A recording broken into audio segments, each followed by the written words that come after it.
다이아몬드 광산. 그러던 어느 날 모든 학생들의 가슴을 두근거리게 하는 일이 일어났다. 그것은 세라의 아버지인 크루 대령이 보내온 편지 때문이었다. 편지 내용은 이랬다. 크루 대령에게 학창시절 둘도 없이 친했던 친구가 찾아왔는데 그는 다이아몬드 광산을 개척해서 다이아몬드를 캐기 시작했다고 한다. 그런데 그가 크루 대령에게도 동업자로 참여할 수 있는 기회를 주어 엄청난 돈을 벌게 해주겠다는 내용이었다. 세라에게 온 편지 내용 가운데 다이아몬드 광산이라는 말은 아라비안 나이트만큼이나 아이들의 흥미를 끌었다. 세라는 그 말이 너무 재밌어서 어멘가드와 로티에게 땅속에 있는 다이아몬드 광산을 그려주었다. 하지만 라비니아는 너무 셈이 나서 다이아몬드 광산 같은 건 없다고 코웃음 쳤다. 우리 엄만 40파운드짜리 다이아몬드 반지를 갖고 있는데 그것도 큰 거래. 근데 다이아몬드가 잔뜩 쌓인 광산이 있다면 세상엔 온통 부자 투성이겠네. 바로 그때 문이 열리더니 세라가 들어왔다. 그 뒤에는 세라를 늘 따라다니는 로티가 있었다. 호랑이도 제 말하면 온다더니 저기 오는군. 울보 꼬마를 데리고 말이야. 라비니아가 빈정거렸다. 세라와 로티가 함께 들어온 건 로티가 갑자기 교실에서 놀고 싶다며 세라에게 같이 가자고 졸랐기 때문이다. 로티는 한 구석에서 놀고 있는 아이들한테로 달려갔고 세라는 창가 의자에 앉아 책을 읽기 시작했다. 그때 갑자기 로티의 울음소리가 들려왔다. 순간적으로 세라는 속이 상했다. 세라는 책을 읽을 때 누가 방해하는 걸 제일 싫어했기 때문이다. 세라는 마지못해 책을 내려놓고 의자에서 일어났다. 로티는 교실 안을 쿵쿵 뛰어다니다가 라비니아와 제시에게 부딪혀 넘어져서 무릎이 약간 벗겨지고 말았다. 그래서 엉엉 울며 팔짝팔짝 뛰고 있었다. 그만 좀 울어. 이 울보 같으니라고.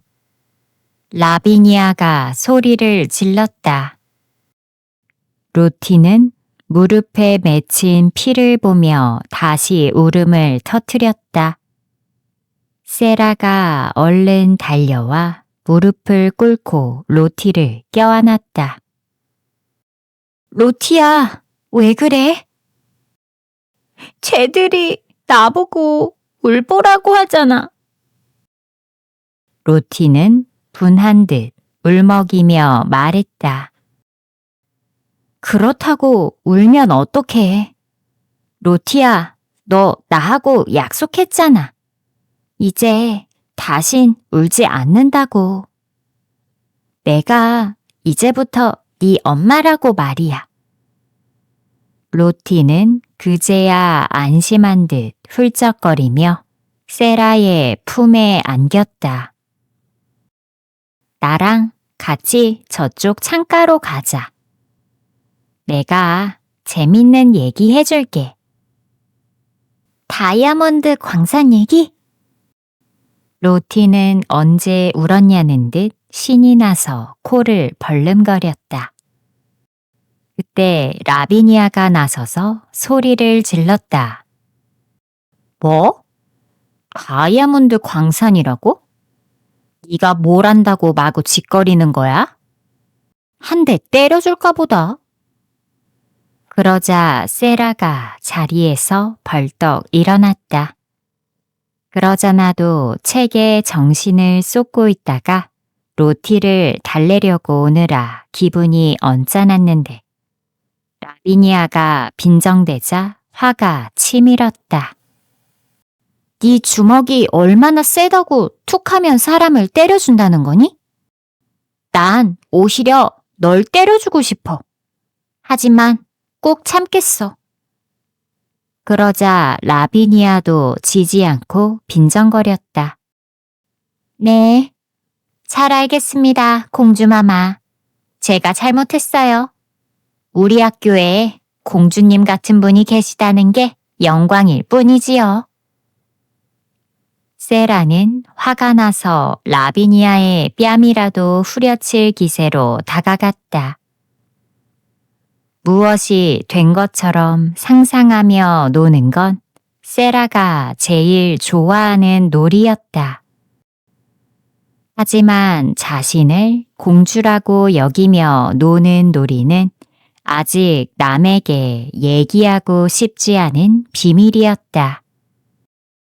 그런데 그걸 여러 사람 앞에서 라비니아가 놀려대자 세라는 너무 화가 나서 얼굴이 빨개지고 귀가 멍해지는 느낌이었다.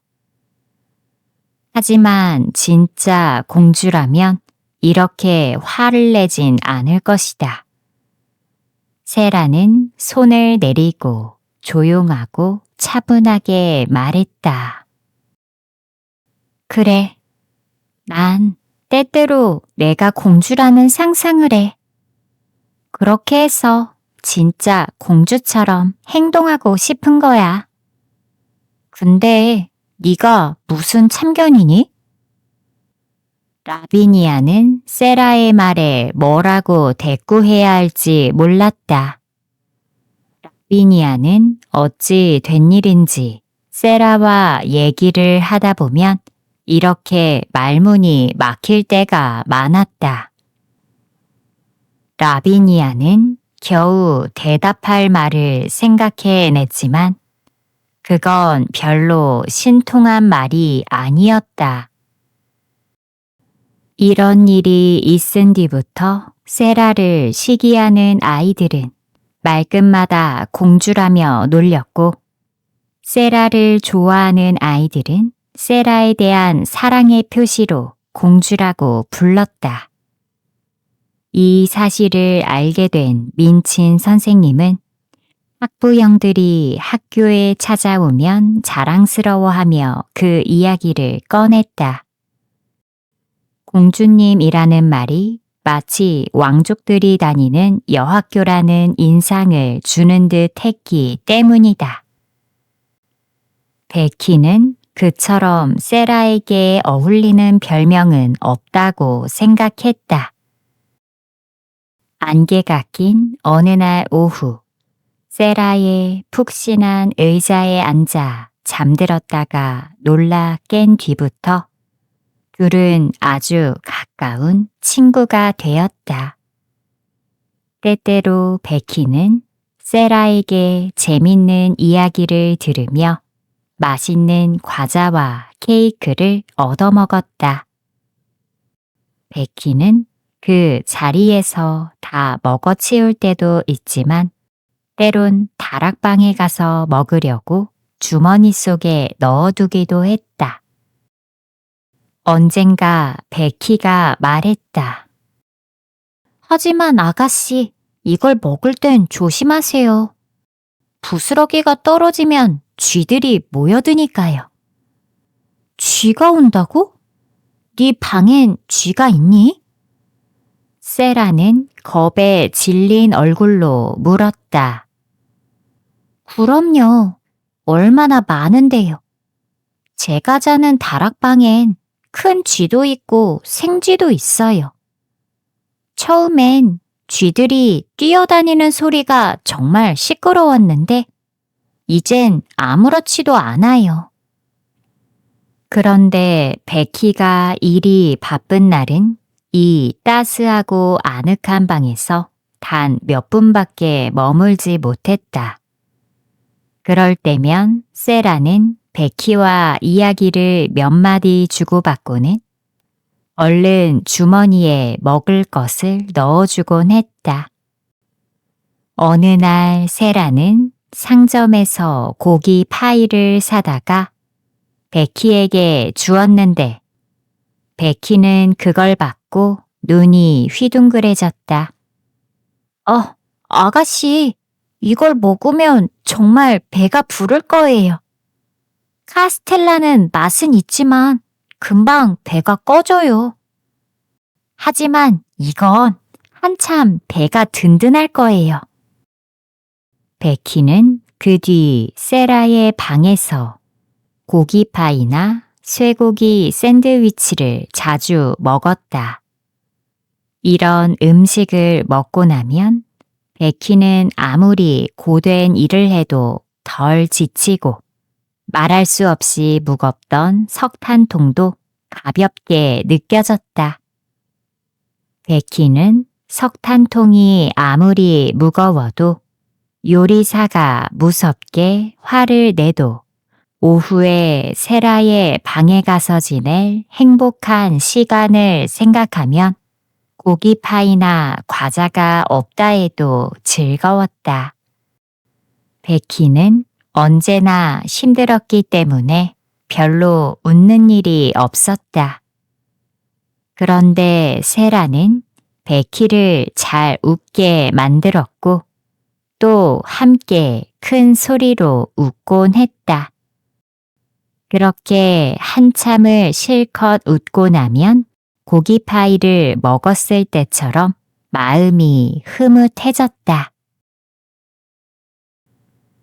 마지막 인형. 세라의 11번째 생일이 돌아오기 몇 주 전, 아버지 크루 대령에게서 편지가 한 통 왔다. 그런데 평소 밝고 명랑한 아버지의 모습과는 어딘가 다른 느낌이었다. 세라야, 아무래도 아빠는 사업과는 잘 맞지 않는 것 같구나. 장부에 적힌 숫자나 서류를 보면 머리가 지끈지끈 아파온다. 요즘은 몸이 피곤해서 그런지 밤에도 자꾸 뒤척이고 밤새도록 악몽을 꾸기도 하는구나. 만일 우리 작은 아씨가 내 옆에 있다면 좋은 방법을 가르쳐 줄 텐데. 크루 대령은 세라를 작은 아씨라고 불렀는데 그것은 세라가 또래 아이들보다 조숙했기 때문이다. 아버지는 세라의 생일을 위해 민친 선생님에게 훌륭한 선물을 준비하도록 부탁했다. 그 가운데 하나는 파리에서 주문한 인형과 그 인형이 입을 화려하고 아름다운 옷들이었다. 생일 선물로 준비한 인형이 마음에 드냐는 아버지의 편지에 세라는 아주 진지하게 답장을 썼다. 아빠, 저도 이제 어린애가 아니에요. 그러니 앞으로 인형을 받는 일은 없을 거예요. 그런 건 저한테 어울리지 않으니까요. 이번에 받을 인형이 마지막이 될 거예요. 만일 제가 시를 쓸 줄 안다면 마지막 인형이라는 제목으로 쓰겠어요. 하지만 전 그런 재주가 없어요. 가끔 써보긴 하지만 우스워서 웃음이 터질 지경이에요. 아빠가 어떤 인형을 보내주시더라도 소중하게 간직할게요. 아빠의 작은 아씨 올림. 크루 대령은 머리가 아플 때 이 편지를 받았다. 책상 위에는 서류가 산더미같이 쌓여 있고 그걸 보기만 해도 마음이 무거웠다. 하지만 세라의 편지를 받고는 오랜만에 소리내어 웃었다. 우리 작은 아씨는 날이 갈수록 더 재밌어지는구나. 어서 사업이 안정돼야 세라를 보러 갈 수 있을 텐데. 지금이라도 세라가 두 팔을 벌리고 날 안아줄 수만 있다면 그 어떤 일도 힘들지 않을 텐데. 마침내 세라의 생일이 되자 학교는 아침부터 떠들썩했다. 오전 중엔 파티 준비를 하느라 시간이 금세 지나갔다. 책상을 모두 교실 밖에 내놓고 교실을 꽃으로 장식한 다음 벽을 따라 의자를 늘어놓았다.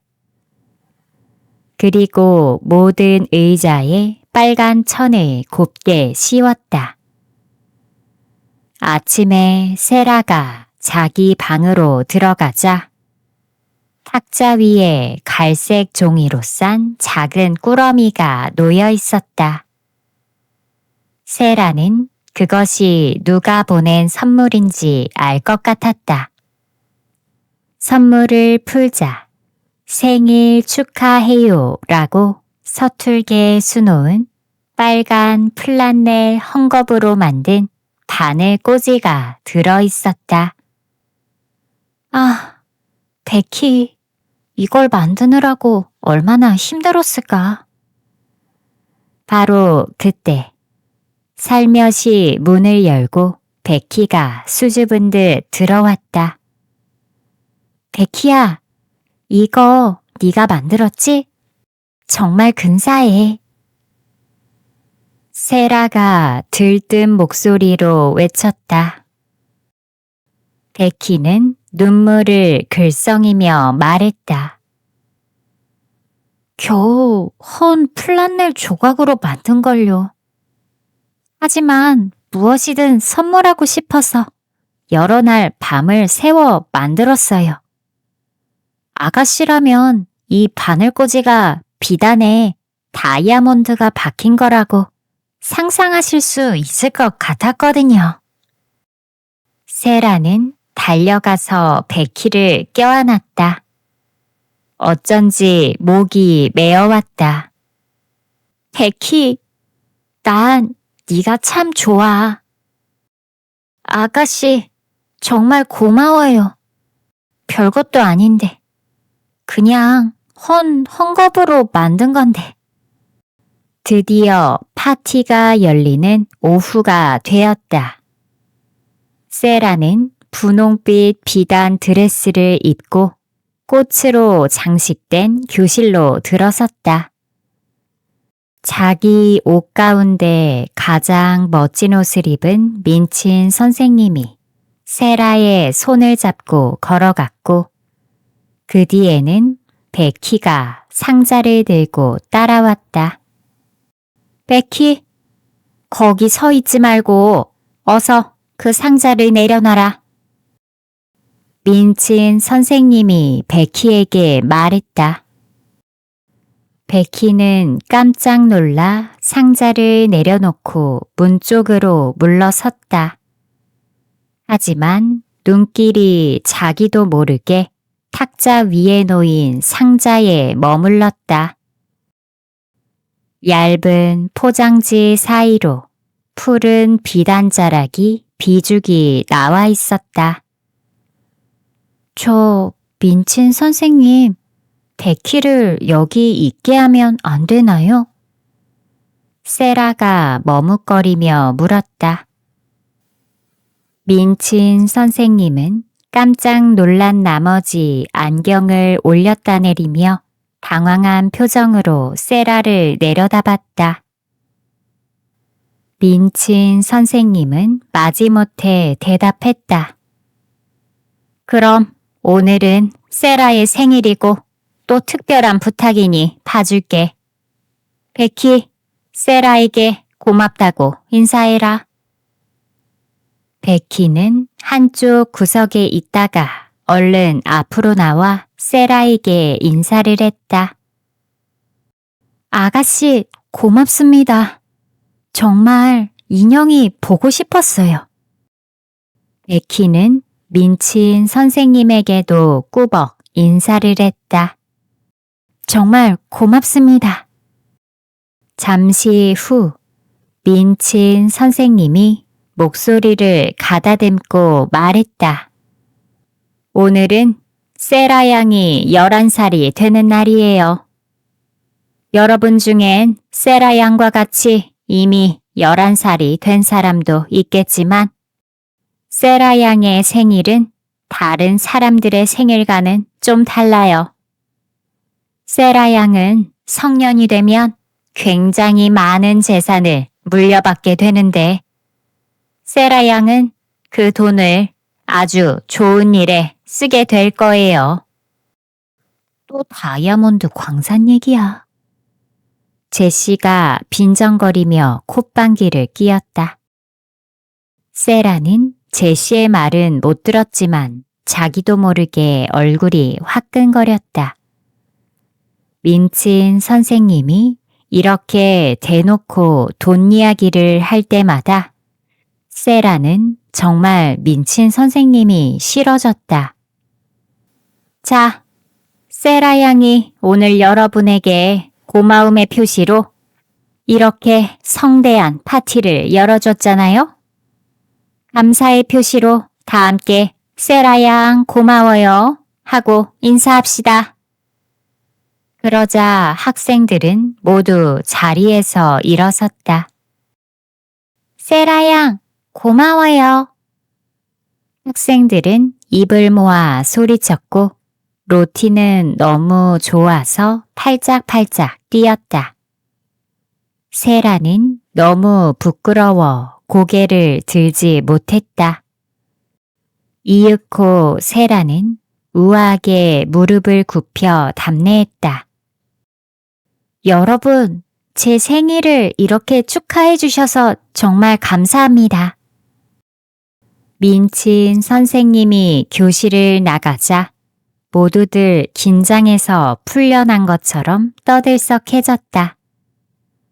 아이들은 자리에서 일어나 선물 상자가 쌓여있는 탁자 쪽으로 우르르 몰려들었다. 세라는 그 가운데 제일 큰 상자를 열었다. 바로 마지막 인형이 들어있는 상자였다. 마지막 인형이 어찌나 크고 아름다운지 아이들은 함성을 질렀고 더 잘 보려고 숨을 죽인 채 한 발짝 뒤로 물러서서 바라봤다. 이번엔 세라가 교실 바닥에 앉아서 인형 가방 자물쇠를 열었다. 세라가 가방을 열자 아이들은 다시 한번 와 하고 환호성을 질렀다. 가방 안에는 여러 가지 인형 옷이며 장신구가 들어있었다. 이 인형이 자기를 칭찬하는 말을 다 알아듣는다면 어떨까? 세라가 인형에게 검은 벨벳 모자를 씌워주며 말했다. 넌 언제나 그런 상상을 잘하더라? 라비니아가 입을 삐죽이며 말했다. 그래, 난 그런 상상을 하는 게 좋아. 아주 열심히 뭔가를 상상하면 정말 그런 것 같은 생각이 들거든. 세라가 아무렇지도 않게 대답했다. 그야 물론 아무것도 부족한 게 없을 때는 그런 게 쉽게 되겠지. 하지만 네가 다락방에 사는 거지가 돼도 그렇게 상상만 하고 있을 수 있니? 세라는 잠시 생각에 잠기는 듯 하더니 말을 했다. 난 할 수 있을 거라고 생각해. 더군다나 거지라면 더욱 뭔가를 상상하며 살아야 할 것 같거든. 사람이라면 누구든 꿈을 갖고 있어야 하니까. 하지만 그게 쉬운 일은 아니겠지. 바로 그 순간 아멜리아가 교실로 들어왔다. 세라는 자기가 말을 마친 바로 그 순간에 아멜리아가 방에 들어온 게 아무래도 이상했다. 세라, 너희 아빠의 대리인인 베로우 씨가 민친 선생님을 만나러 오셨어. 뭔가 상의할 일이 있는 모양이야. 그러니 두 분이 조용히 이야기하시도록 민친 선생님의 응접실로 나가서 만찬을 시작하자. 아멜리아는 아이들을 한 줄로 세운 다음 세라와 함께 행렬의 맨 앞에 서서 민친 선생님의 응접실로 들어갔다. 아버지의 죽음. 교실에 혼자 남은 베키는 정신없이 인형과 옷을 구경하고 있었다. 그때 입구 쪽에서 갑자기 민친 선생님의 발소리가 들렸다. 겁이 난 베키는 얼른 탁자보 아래로 몸을 숨겼다. 민친 선생님의 뒤를 따라 들어온 사람은 눈매가 날카롭고 깡마른 신사였는데 어딘가 불안해 보였다. 신사는 자리에 앉지도 않고 마지막 인형과 그 옆에 있는 옷들을 보며 못마땅하게 말했다. 이 인형은 대략 100파운드는 되겠군. 생일 선물로 이렇게 값진 물건을 보내다니. 돈을 너무 물쓰듯 했어. 민친 선생님은 언짢은 듯 말했다. 실례지만 베로우 씨, 무슨 말씀을 그렇게 하시나요? 크루 대령님은 엄청난 부자라고 알고 있습니다. 다이아몬드 광산만 하더라도. 그러자 베로우 씨가 민친 선생님 앞으로 획 돌아섰다. 다이아몬드 광산이라고요? 이 세상에 그런 건 처음부터 없었어요. 아니, 없는 편이 더 좋았을 겁니다. 다이아몬드 광산이 없는 편이 더 좋았을 거라니요? 다이아몬드 광산은 사람을 부자로 만들기보다 빈털터리로 만드는 경우가 더 많습니다. 더군다나 사업을 잘 모르는 사람이 친구만을 믿고 투자한다는 건 어리석은 짓이지요. 크루 대령은 이미 세상을 떠났지만. 뭐라고요? 크루 대령이 세상을 떠났다고요? 민친 선생님이 의자에서 벌떡 일어나 다급하게 물었다. 네, 크루 대령은 세상을 떠났습니다. 사업은 힘들고 열병까지 겹쳤으니 어쩔 수 없었지요. 어쨌든 크루 대령은 이제 이 세상 사람이 아닙니다. 게다가 다이아몬드 광산도 파산하고 말았지요. 파산이라고요? 민친 선생님은 의자에 털썩 주저앉았다. 네, 모든 재산을 날렸지요. 광산에 미친 친구가 자신의 재산은 물론 크루 대령의 재산까지 몽땅 쏟아부었는데 광산이 망하자 한 푼도 못 건진 거지요. 그 친구는 사업에 실패하자 어디론가 도망쳤고 열병에 걸렸던 크루 대령은 그 소식을 듣고는 딸 이름만 애타게 부르다가 숨을 거두었어요. 한 푼도 안 남기고 말입니다. 민친 선생님은 그제야 사정을 대충 짐작했다. 지금까지 살면서 이렇게 큰 충격은 처음이었다. 이 학교 최고의 자랑거리 아이와 학부형이 물거품처럼 사라져버린 것이었다. 그럼 세라가 돈 한 푼 없는 거지가 됐다는 건가요? 네. 그 애는 이제 거지나 다름없습니다.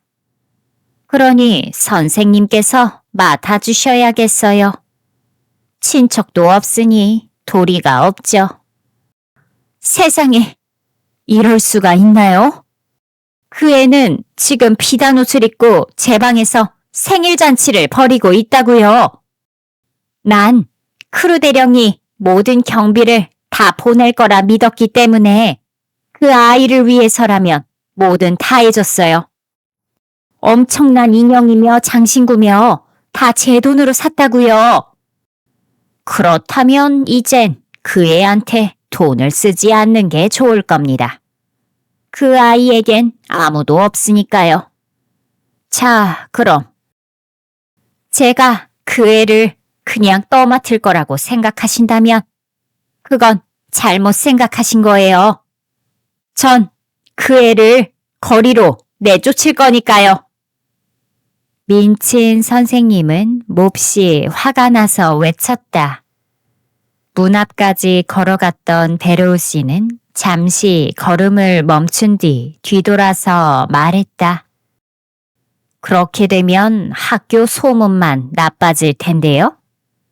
그보단 여기 두고 부려먹는 게 나을 겁니다. 똑똑한 아이니까 좀 더 크면 써먹을 때가 많을 거예요. 베로우 씨는 목례를 한 다음 밖으로 나갔고 민친 선생님은 얼빠진 사람처럼 꼼짝 않고 문 쪽을 노려봤다. 그때 생일 파티가 열리고 있는 민친 선생님의 응접실 쪽에서 즐거운 함성이 들려왔다. 민친 선생님은 당장 파티를 중단시켜야겠다고 생각하고 밖으로 나가려는데 아멜리아가 들어섰다. 아멜리아는 언니인 민친 선생님의 환한 얼굴을 보더니 놀라 주춤 물러섰다. 아멜리아, 세라의 옷 가운데 검은 옷도 있을까? 민친 선생님이 다짜고짜 물었다. 검은 옷이라고? 검은 벨벳 원피스가 있긴 하지만 너무 작아서 안 맞을 텐데. 맞든 안 맞든 상관없어. 가서 그 분홍 비단 드레스를 벗기고 그 검은 원피스를 입으라고 해. 언니, 대체 왜 그래? 아멜리아가 눈이 휘둥그레져서 물었다. 크루 대령이 죽었어. 한 푼도 안 남기고 죽어버렸어. 이제 빈털터리가 된 세라를 내가 떠맡게 됐어. 아멜리아는 너무 놀라 의자에 털썩 주저앉았다. 그 애 때문에 수백 파운드를 썼는데 한 푼도 못 받게 된 거라고. 당장 가서 파티를 집어치우라고 해. 그리고 빨리 옷 갈아입혀. 아멜리아는 말없이 밖으로 나왔다. 언니가 이렇게 화가 났을 땐 시키는 대로 하는 게 현명하다는 걸 알았기 때문이다. 민친 선생님은 방 안을 왔다 갔다 하며 중얼중얼 혼잣말을 했다. 공주라고? 하기야, 그동안 진짜 공주처럼 호강을 했지. 그때 어디선가 흐느끼는 소리가 들려왔다. 뭐지? 민친 선생님은 매섭게 소리쳤다. 그리고 다시 훌쩍이는 소리가 들리자 허리를 굽혀 탁자볼을 들춰보았다. 이게 무슨 버릇없는 짓이니? 빨리 나오지 못해? 머리수건이 삐뚤어지고 울음을 참느라 얼굴이 빨개진 베키가 엉금엉금 기어나왔다. 선생님, 잘못했어요. 이러면 안 되는 걸 알지만 인형을 보다가 선생님이 들어오시는 바람에 여기 숨어 있었어요. 베키가 무릎을 꿇고 싹싹 빌었다. 거기 숨어서 다 엿들었다는 거지? 빠져나갈 수가 없어서 그냥 엎드려 있었어요. 그래서 다 듣고 말았어요. 베키는 자기 앞에 무서운 사람이 눈을 부릅뜨고 있다는 것도 잊고 울음을 터뜨렸다. 당장 나가! 민친 선생님이 발을 구르며 소리쳤다. 베키는 다시 눈물을 흘리며 무릎을 굽혀 인사했다. 네, 나가겠습니다. 근데 한 가지 여쭤볼 게 있어요. 세라 아가씨는 지금까지 시중을 받으며 살았는데 이제 어떻게 지낼지 모르겠어요. 이제부터 제가 일을 마친 다음에 세라 아가씨의 시중을 들면 안 될까요? 세라 아가씨가 너무 가엾어요. 전엔 모두 공주님이라고 불렀는데. 베키가 울며 애원했다. 하지만 베키의 말은 민친 선생님을 더욱 화나게 만들었다. 민친 선생님은 발을 쾅쾅 구르며 말했다. 말도 안 되는 소리 하지 마. 내 말을 듣지 않으면 널 아주 쫓아버릴 거야. 베키는 방에서 나가 부엌으로 내려가 바닥에 주저앉아 엉엉 울었다. 이야기에 나오는 거랑 똑같이 궁전에서 쫓겨난 공주님 같아. 세라의 방에 다녀온 아멜리아가 민친 선생님에게 말했다. 언니, 그렇게 이상한 애는 처음 봤어. 내가 그 아이에게 갑자기 닥친 일에 대해 얘기했는데 글쎄 그 아이는 말 한마디 없이 날 빤히 쳐다보는 거야. 그러더니 얼굴이 하얗게 질린 채 2층에 있는 제 방으로 뛰어 올라가 버리잖아. 오히려 다른 애들은 울음을 터뜨리는데도 그 아이는 내 말 외엔 다른 소린 들리지 않는 눈치였어. 세라는 자기 방에 들어가 문을 잠근 뒤 방 안을 왔다 갔다 하며 아빠가 돌아가셨어 하고 혼잣말을 했다. 그리고 의자에 앉은 채 자기를 쳐다보는 에밀리를 보자 큰 소리로 외쳤다. 에밀리, 너도 알고 있니? 저 멀리 인도에서 아빠가 돌아가셨대. 몇 시간 뒤 세라는 민친 선생님에게 불려갔다. 민친 선생님은 아까와 달리 침착하고 냉정한 얼굴이었다. 그 사이 파티를 위해 꾸며놓았던 꽃은 벌써 치우고 책상이며 의자도 제자리에 놓여 있었다. 민친 선생님은 평상시에 입는 옷으로 갈아입었고 학생들에게도 모두 새 옷을 벗으라고 일렀다. 그래서 아이들은 옷을 갈아입고 교실로 돌아와 있었다.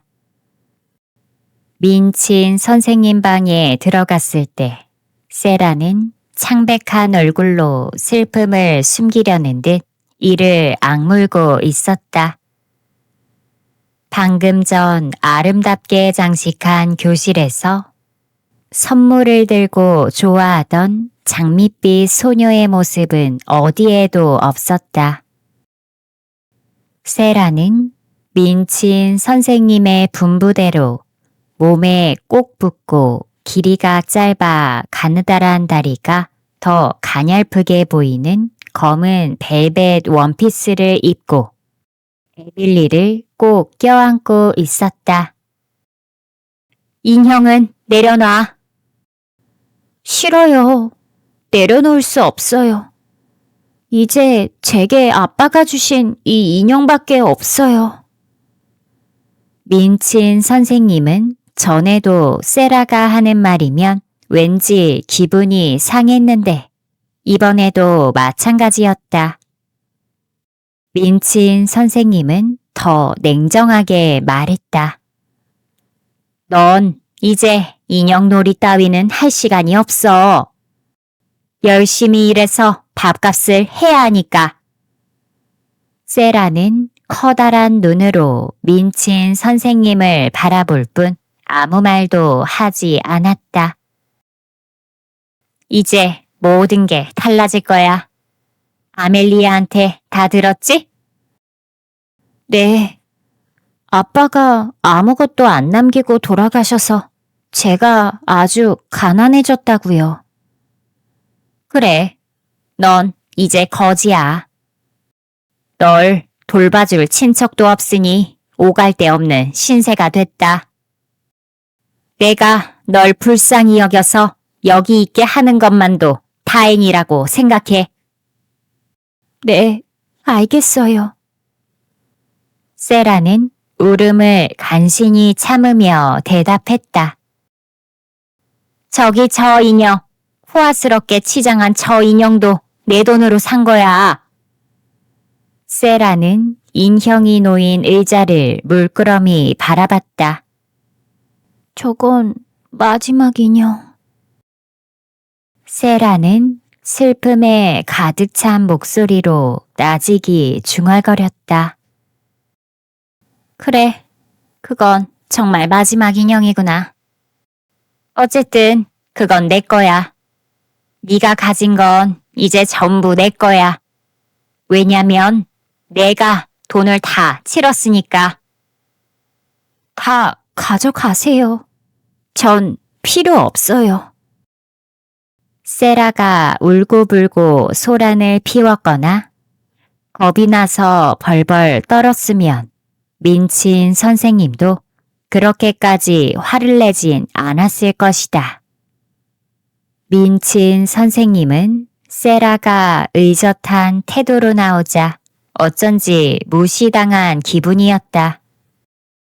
넌 이제 공주가 아니란 말이야. 마차와 말도 다 팔아버리고 네 하녀도 돌려보낼 거야. 넌 이제 낡은 옷을 입고 베키처럼 일을 해야 돼. 그러자 세라는 그제야 마음이 놓인다는 듯 말했다. 일을 할 수 있다고요? 그럼 무슨 일이든지 하겠어요. 무슨 일이든지 해야지. 하긴 넌 영리해서 뭐든지 쉽게 배우니까 일만 잘하면 여기 있게 해줄게. 프랑스어를 잘하니까 하급생의 공부를 돌봐줄 수도 있고. 정말이세요?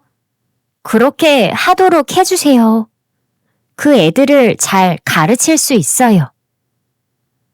전 그 아이들을 좋아하고 그 아이들도 절 좋아하니까요. 세라는 조금 밝아진 목소리로 말했다. 아이들이 널 좋아한다는 말은 이제 그만해. 네가 할 일이 얼마나 많은데. 심부름도 해야 하고 부엌일이랑 교실 청소도 해야 돼. 만일 내 마음에 들지 않으면 당장 쫓겨날 줄 알아라. 그럼 나가봐. 세라는 잠시 서서 민친 선생님을 바라보다가 가만히 돌아서서 나가려 했다. 그때 민친 선생님이 세라를 불러 세웠다. 잠깐, 세라, 넌 고맙다는 인사도 안 하니? 세라가 걸음을 멈추었다. 마음 깊은 곳에서 견딜 수 없는 이상한 감정이 솟구쳤다. 무엇을 고맙다고 인사하라는 건가요? 내가 베푼 친절에 대해서 말이다. 내게 안식처를 줬잖아. 선생님이 친절하시다고요? 선생님은 조금도 친절하지 않으세요. 그리고 여긴 안식처가 아니에요. 세라는 당찬 말투로 말했다. 그리고 미처 민친 선생님이 세라를 붙잡을 겨를도 없이 방에서 뛰쳐나갔다. 민친 선생님은 분을 못 이긴 채 넋을 잃고 서 있었다. 세라는 에밀리를 껴안고 씩씩거리며 천천히 계단을 올라갔다. 그때 아멜리아가 머뭇거리며 어색한 표정으로 말했다.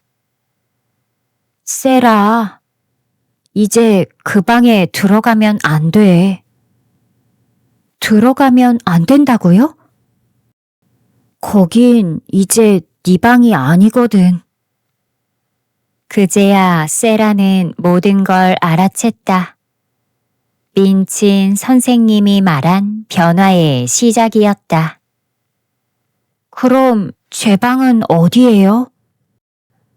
세라는 목소리가 떨리지 않도록 조심하며 물었다.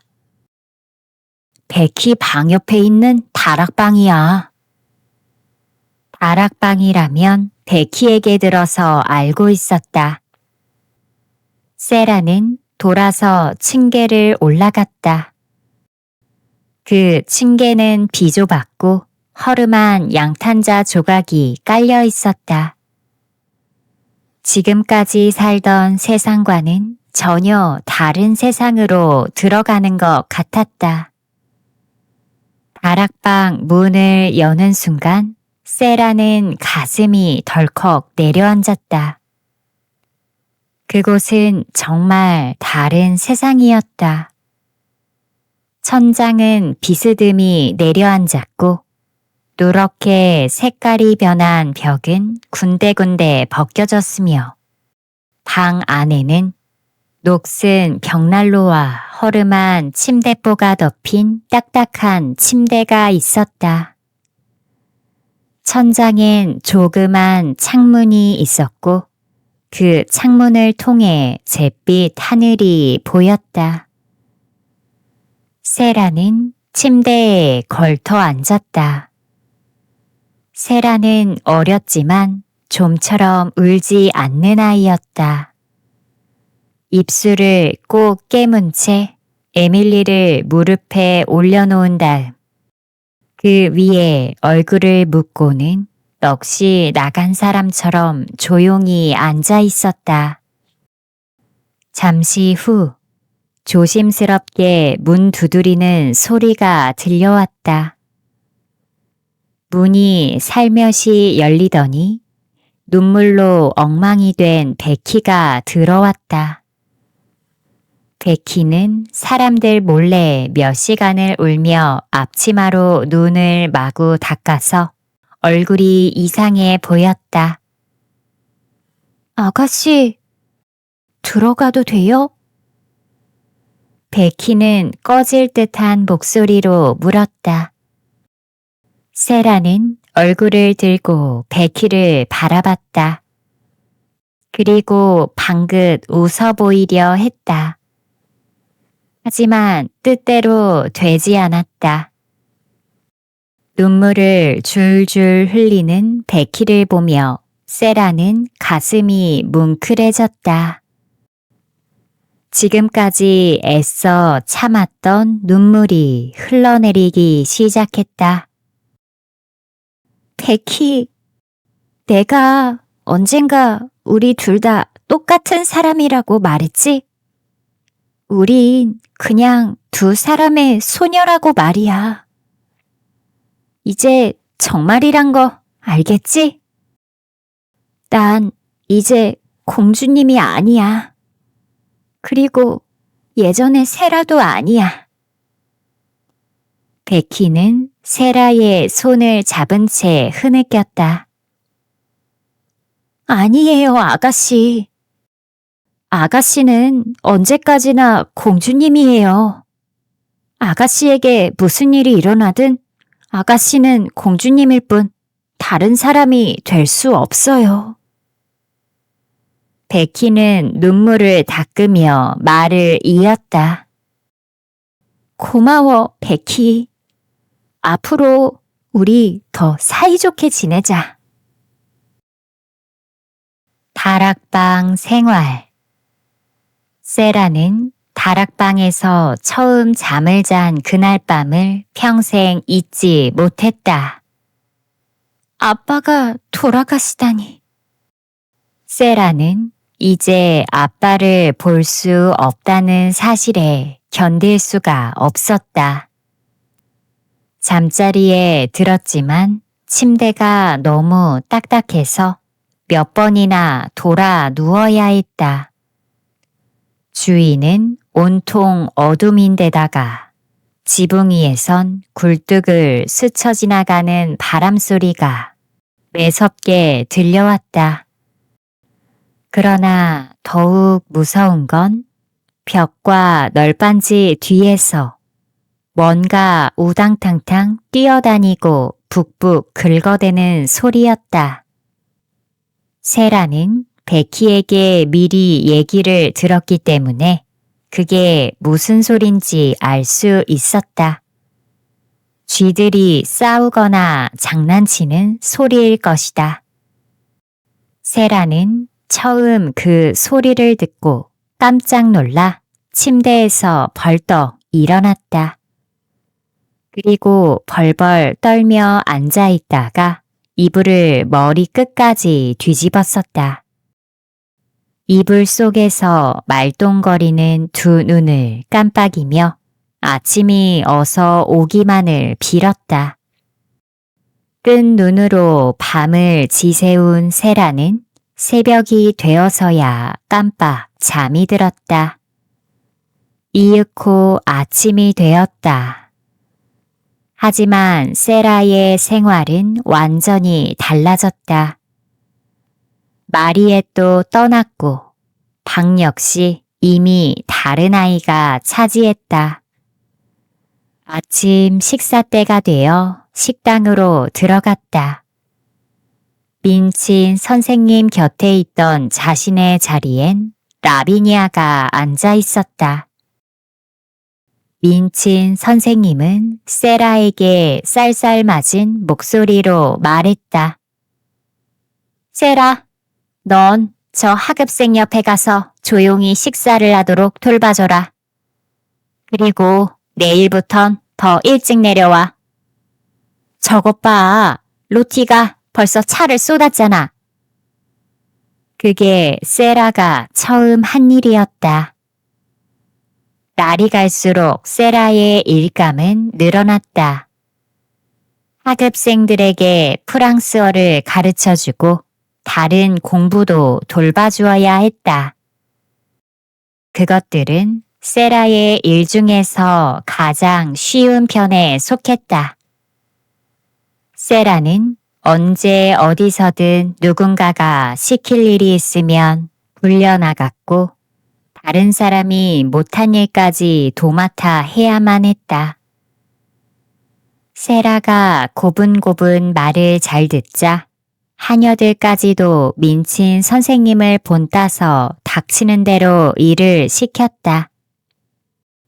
그들은 마음씨가 고약해서 이제까지 공주 대접을 받던 세라를 마음대로 부리는 걸 재미있어 했다. 이제 세라는 공부 같은 건 생각조차 못했다. 하루 종일 심부름을 하느라 뛰어다닌 다음 간신히 일이 끝나면 시간을 내어 아무도 없는 교실에 들어가 헌 책을 읽고 밤에 혼자 공부하는 게 고작이었다. 지금까지 배웠던 걸 복습하지 않으면 모두 잊어버릴 거야. 세라가 혼자 중얼거렸다. 그리고 틈만 생기면 공부를 했다.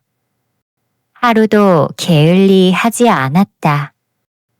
세라의 처지가 하루아침에 달라지자 가장 곤란한 일은 학생들과 마주쳤을 때였다.